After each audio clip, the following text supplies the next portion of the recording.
TBKS Nation, welcome back to another riveting episode of Pop Gumbo, where we're talking what's popping in pop culture. I am your host on this journey. My name is Dr. Tachi. Let's get to it. Breakdancing at the Olympics. Or excuse me, those people who are in the life call it breaking. So it's been an interesting journey for it to get to this point. So I thought today we'd talk a little bit about breakdancing/breaking. Okay, so in a way, it's a little bit disingenuous to examine the whole thing of breaking outside of the context of hip hop, because breaking is one of the 5 elements of hip hop. So what are the 5 elements of hip hop culture? Well, loosely, they are DJing, MCing, breaking or breakdancing, graffiti, and of course, fashion. You may already know this, so this will be a refresher for you. If you don't, listen and learn. Hip-hop does have an actual date of founding. So we're talking about August 11th, 1973, a fateful day in an apartment building on Sedgwick Avenue in the Bronx, where DJ Kool Herc DJ'd his sister's party. At that party, he debuted a new DJing technique where he used 2 turntables to extend the percussive breaks in the music. Breaking did not exist in a bubble in and of itself. Obviously, it was influenced by many different dance techniques.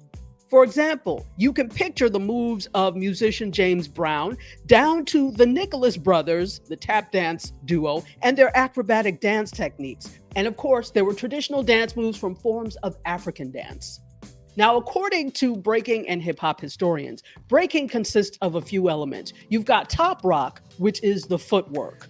Then you've got down rock, which is the dynamic twists and turns and spins, things that are basically done on the ground. Then you've got the freeze, where breakers seem to almost levitate. They're freezing and holding a position for several seconds, usually supported by their head or their hands. The film Wild Style, which came out in 1983, is widely regarded as the first hip-hop film. So from Wild Style, we have another movie that debuted in 1983 that put breaking on a larger world stage, Flashdance.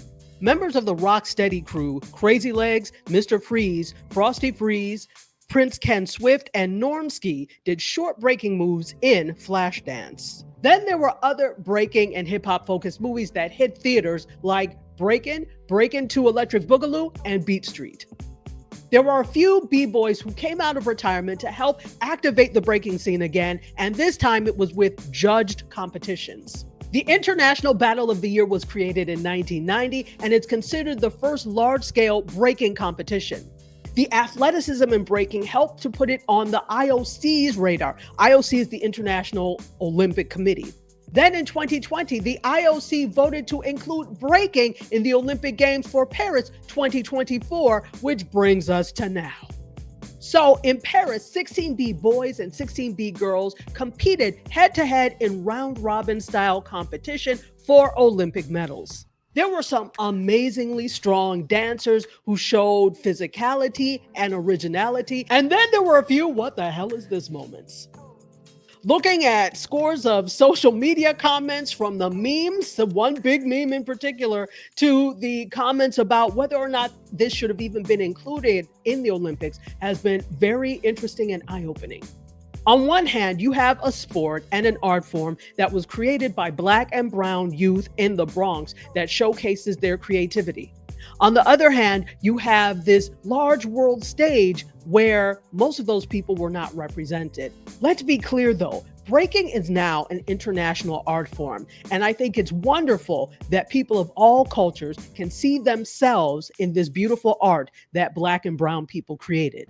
The problem comes with the silencing of voices because they are not included in that art that they once created on a larger stage. This did not mean that there were no Black and brown people or people of color that competed in the breaking competition in the Olympics. There certainly were. But for the art form / sport to have originated with Black and brown people, you would have thought there would have been more representation. So I asked myself, why? Are the people in the community where breaking came from just no longer interested in doing it on a wider level? And so other groups came in and started to compete and took the shine? Were opportunities not available for communities of color, namely Black and Brown communities, to compete at this level? Many people have mentioned that there didn't seem to be any of the OGs like Crazy Legs, etc., that were part of the judging process. So the sad thing is, or for some people who didn't want it in the Olympics in the first place, the glorious thing is the Olympics will not be back as an event at the 2028 Olympics in Los Angeles. Hey, I see you pointing to Australia as the reason for this. Stop it. Actually, it was not because of Australia. They had made this decision apparently beforehand. The unfortunate thing is, by this not being included in the competition in 2028, there are less opportunities for things like brand deals, clothing lines, etc., all which could go to breakers, especially breakers from the community where it originated. I'll say this though, instead of us complaining about it not being in the Olympics or being in the Olympics and not getting the shine for these things, let's stop waiting for a larger mainstream media or mainstream organization to give credence and to give respect to what is already ours. Let's do that ourselves. Just my thought. Hey, that's it for this version of Pop Gumbo. I hope you enjoyed my little trip hop through hip hop. It's a pleasure to be here with you every week. And in the words of the great Kenny Burns, the dream is certainly real.